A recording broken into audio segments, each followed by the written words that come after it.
White कपड़े वाला है उसे खत्म की और लेके भाग गया वो। और मैं इन्होंने प्यार सर पे जाते हुए हाथ रखने क्या कहता, तुम बाप नहीं हो मैं बाप हूँ। और वो बदतमीजी करता है, धक्के देता है और वो उसको वो बोलता है कि ये बोलो। वो जो जितनी पुलिस वाली है वो कौन है, वाइट कपड़े वाला कौन है वो।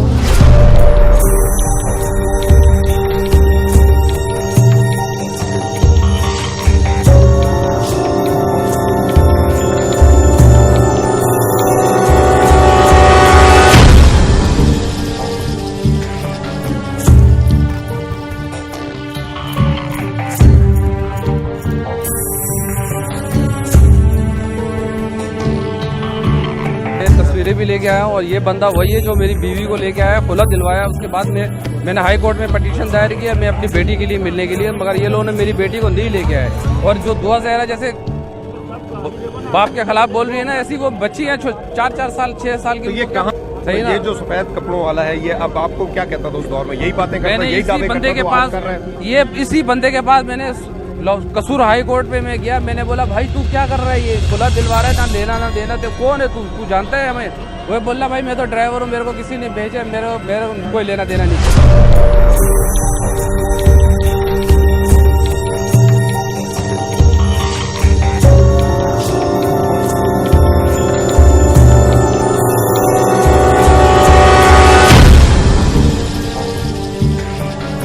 ये गुलशन मेंबार में रिहाइश पजीर है बच्ची। ये 2 जून को बच्ची अगवा हुई, जिसकर बच्ची को देखेंगे तो बच्ची 13 साल की बच्ची है, कम उम्र बच्ची है। इसी महीने एक केस था दुआ ज़हरा का, इसी महीने केस था एक आयशा का। ये तीसरा वक़ुआ है कराची का। देखिए हमारे यहाँ मसला ये है, जब से ये चाइल्ड मैरिज रिस्ट्रेंट एक्ट आया जो सिंध में लागू हुआ, अब लोगों ने क्या करना शुरू किया कि यहाँ से बच्चियाँ अगवा होकर पंजाब में या खैबर पख्तूनख्वा में जाके शादी करती हैं, क्योंकि वहाँ पे ये लॉ रिस्ट्रेन नहीं करता।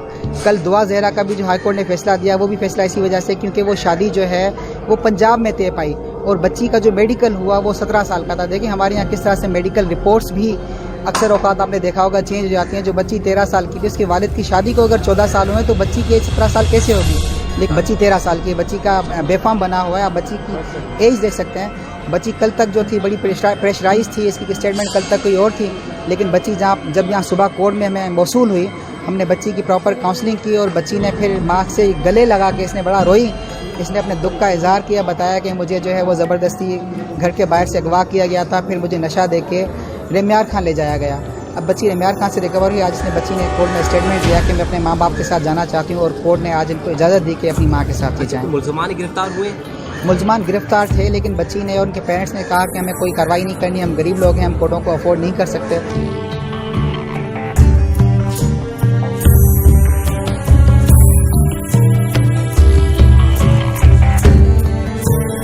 लेकिन मेरा सवाल यह, जज साहब ने हमारी स्टेटमेंट दोबारा बच्ची की क्यों नहीं ली? बच्ची दोबारा स्टेटमेंट देती, बच्ची घर आ जाती। बच्ची अब घर जाने के लिए हमने उसका सारा डर खत्म कर दिया था। 5 मिनट की मुलाकात में हमने उसे ब्रेन वॉश उसका जो हुआ था वो खत्म हो गया।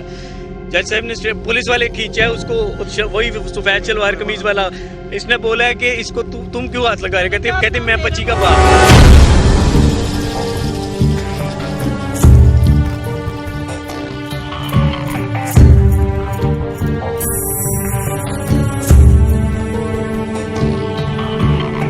कैसे हुआ कि पहले एक जज ने जिम्मेदाराना बयानात दिए, ह्यूमन ट्रैफिकिंग की बात की गई? ऐसे कैसे हुआ कि 10 तारीख को होने वाले केस की पेशी 6 तारीख को फौरन कर दी गई? कि पहले जो जज साहब केस को आगे लेके बढ़ रहे थे, एकदम से जज को चेंज किया गया। बच्ची कहीं और जाके शादी कर रही किसी भी सूबे में, तो पहली बात गौर करने की ये है कि 16 साल से कम उम्र बच्ची को उसके वालिदैन की लीगल गार्डियनशिप से दूर करना सेक्शन 361 ताज़ीरात पाकिस्तान के तहत जो है वो अबडक्शन और किडनैपिंग है। तो कोई घर में घुस के दुआ ज़हरा को लेके क्या पाए, या किसी ने कहा कि तुम बिल्डिंग उतर के नीचे आ जाओ, कोने पे हम इंतजार कर रहे हैं, या फलाना जगह पहुंच जाना, तुम्हारा टिकट होगा, हम तुम्हें मिल लेंगे, यानी कि उसे कोई ना कोई इंटाइसमेंट आपने दी हुई है। और अगर वो 16 साल से कम है तो क्राइम वहां से शुरू होता है। तो अगर आप इस शादी को अबडक्शन से जोड़ेंगे तो सिंध के कोर्ट्स की जुरिसडिक्शन आएगी और इसको एक जर्नी समझा जाएगा। और मेरा मौकफ ये है कि इसमें सिंध के चाइल्ड मैरिज लॉ का इतलाक होगा, चूंकि आपने किसी को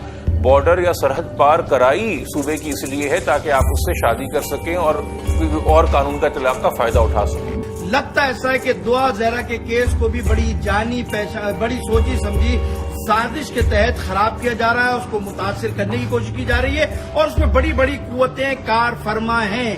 अब मैं नादरा के देखे जाए वो कुछ और कहती हैं, पुलिस की रिपोर्टें कुछ और कहती है, अदालत कुछ और कहती नजर आ रही है। मैं अदालतों का एहतराम करता हूं, लेकिन इसी मुल्क में हम भी पैदा हुए, हमें पता है अदालत भी प्रेशर में आती है, अदालतें भी दबाव में आती हैं, इन्वेस्टिगेशन ऑफिसर भी दबाव में आकर केस को खराब करते हैं। तो पाकिस्तान की फिर आवाम उठेगी, फिर शिया सुन्नी नहीं बल्कि पाकिस्तानी बागैरत माशरा इस बच्ची की वजह से अपनी बच्चियों की आजादी और अपनी बच्चियों के तहफ्फुज का इंतजाम करेगी।